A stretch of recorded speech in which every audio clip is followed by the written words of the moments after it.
ja me oleme Vabaõhu muuseumis ja see on vanausuliste maja. Siia üles ehitatud Peipsi äärest lahti võetud ja jälle üles ehitatud, restaureeritud. Nii, ja me siin juba näeme meie perenaist, ehk siis tere Inike! Tere, tere! Tere tulemast meie Peipsi Vene majja!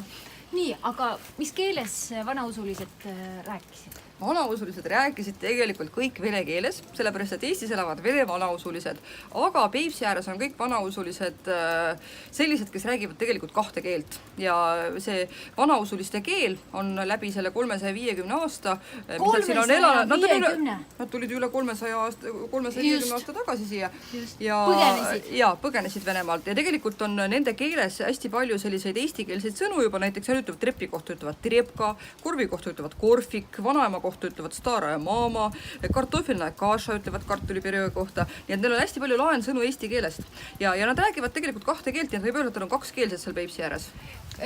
Kallid venekeelsed ja muukeelsed kuulajad, vaatajad, kas te saite aru, sest Einike räägib hästi kiiresti, kas me palume, et ta räägiks natukene aeglasemalt. Kui ma oskan. Et loomulikult on Eestis elavate vanausuliste emakeel ikkagi vene keel, sellepärast, et veel korra räägib, eks ju, nüüd veel korra, et te saaksite ka aru. Nii. Et loomulikult on Eestis elavate vanausuliste emakeeleks vene keel, sellepärast, et nad on vene rahvusest ja neil on väga palju säilinud just nimelt seda vana slaavi kultuuri, nii et nad ongi tõenäoliselt vana slaavi kultuuri kõige ehedamad järeltulijad. Nad oskavad lugeda ka kirikuslaavi keelt väga kenasti, aga Peipsi ääres elavad vanausulised Tallinnas, Tartus elavad vanausulised Piirissaarel, et kuna nad on elanud eestlastega kõrvuti nii kaua aega, üle 300 aasta juba, siis tegelikult nad räägivad kahte keelt, neid võib nimetada kakskeelseteks, et nad räägivad väga ilusasti eesti keelt ja räägivad väga ilusasti vene keelt. Einike, aga kas seal on ka midagi teil? Seal meil on kitsed. Kitsed, aga nemad ainult mökitavad, nad ei räägi eesti ega vene keelt. Ei räägi, aga teate, me rääkisime Elbrussiga, tema saab aru eesti keelest. Elbrus saab jah natuke, aga lähme siis vaatame, kas Pipi ja Juula räägivad. Tere Pipi ja tere Juula.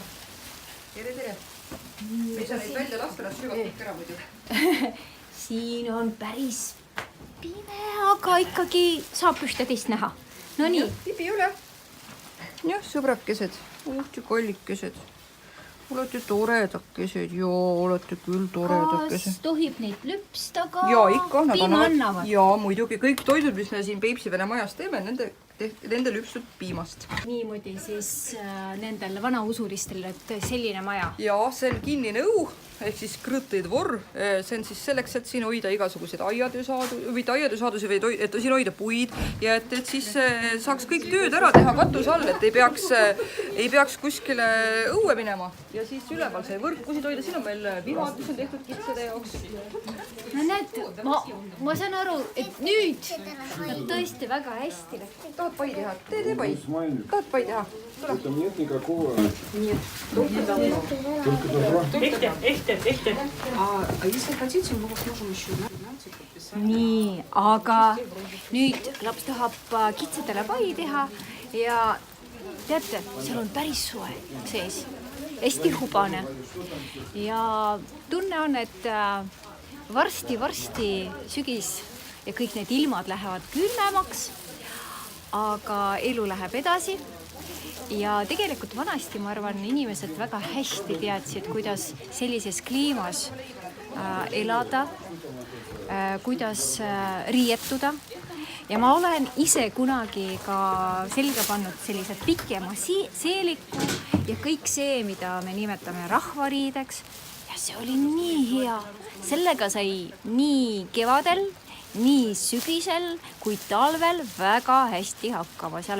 Sellega ei ole külma, sellega ei ole väga palav, see on tõesti väga hea lahendus meie kliima jaoks. Ehk siis rahvariided ei ole lihtsalt niisama. See on ikkagi ellujäämise tulemus. Et võtke šnitti, võtke malli ja mõelge ikka pika seligu peale. No püksid on ka head muide. Nii, aga me lähme nüüd. Nii, oleme sees. Laed on päris, ma ei tea, kuidas need suuremad mehed siia mahuvad? See oli selline väike kalurimajak, et tegelikult laed olidki siin nii kõrged.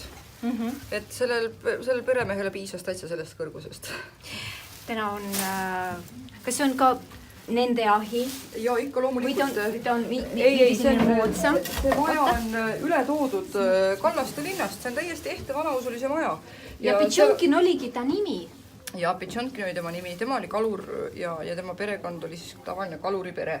Siin oli pliit, seal oli väike ahi, aga seda ma ei saa praegu lahti teha, seal on pirukad sees.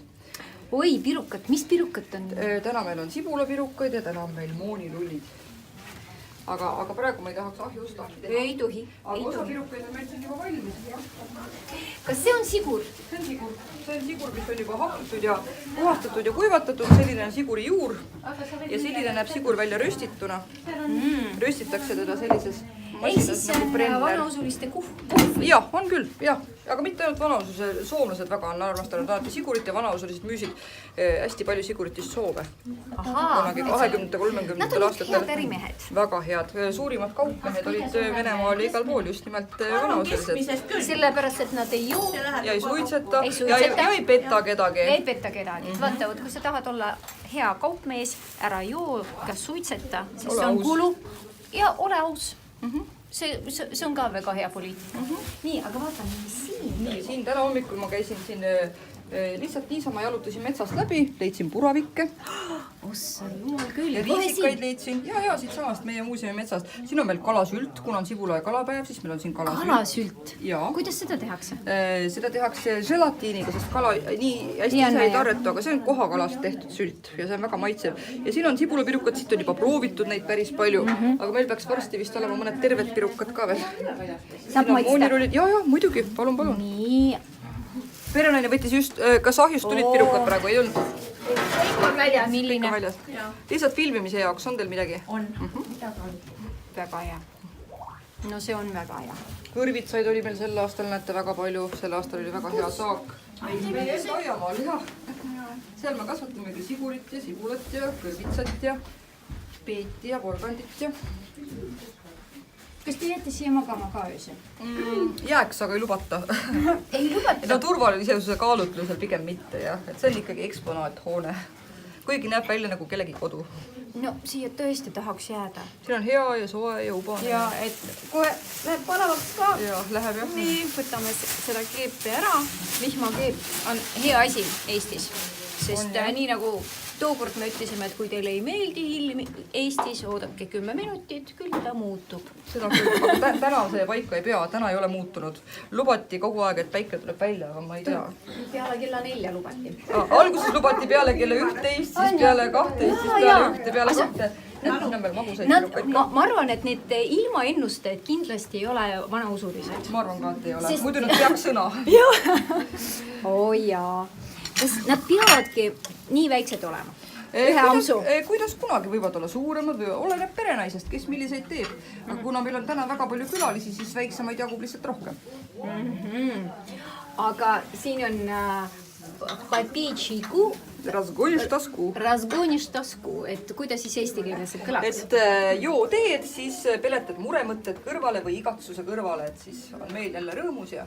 Kes on selle ilusa pildi autor? See on, tegelikult on see hästi selline tuntud motiiv, et näiteks Kolke külas vanausuliste muuseumis on selline, siis Samavaride muuseumis on selline pilt.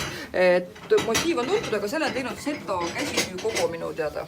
Et nii, et see on Setot tegelikult teinud. See on kaasaegne looming? Ei, selliseid oli hästi palju 20-30 aastatel. Et konkreetselt see eksemplar on kaasaegne, jaa, sest see on lihtsalt järgi tehtud, aga üldjuhul on see on koopia. Jaa, see on koopia.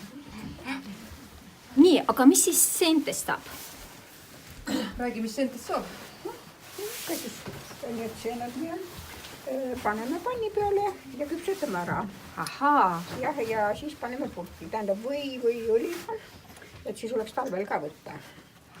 Kuivatamine võib ju kuivatada ka, meil ahju peal on või ahju ääres on kuivama ka pandud seeni. Kas siis praadida ainult soolaga? Jah, ainult soolaga, mitte midagi. Lihtsalt sool ja kõik. Ega Peterseli nagu siin kalasüldi peale ega muud? Seda teed siis, kui soosti teed või kastad kõik mida.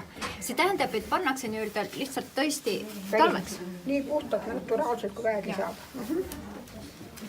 no nii, lähme vaatame teises ruumis, mis toimub ja lähme setude juurde.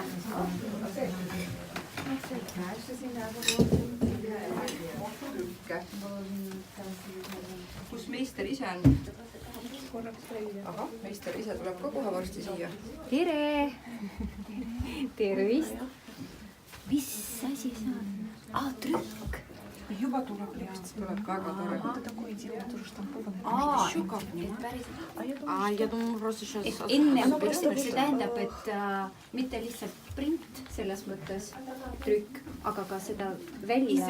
ja ise tehtud. Ise tehtud. Oma tehtud ja... ja siin on meistri enda tehtud, näete, missuguseid saab teha, selliseid väga-väga peeneid. Kas see on vanausuliste muster või selle kandi? Et ma arvan, et eks need mustrid ka kordusid ilmselt ja siis noh, näiteks linnumustreid tehti vanausuliste poolt, kalamustreid väga tihti, lilled on hästi populaarsed nende hulgas. Noh, siis minul on selline tüüpiline venepärane bluus seljas. Kas sellist mustri saab ka selle print? Saab küll, kui hästi lõigata, aga see on peen töö. Ma arvan, et mina lõikaks enne oma sõrmed ära.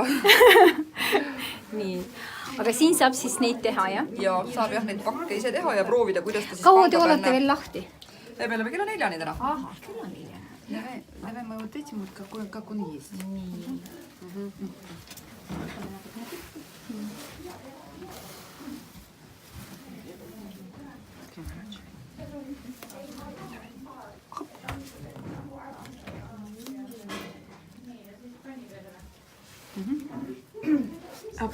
О, Видишь, как красиво, да? Видишь, в чем разница? ну да, очевидно. Ну, это тоже здорово. Ну, когда ты его... Да, конечно. Получается ажурно.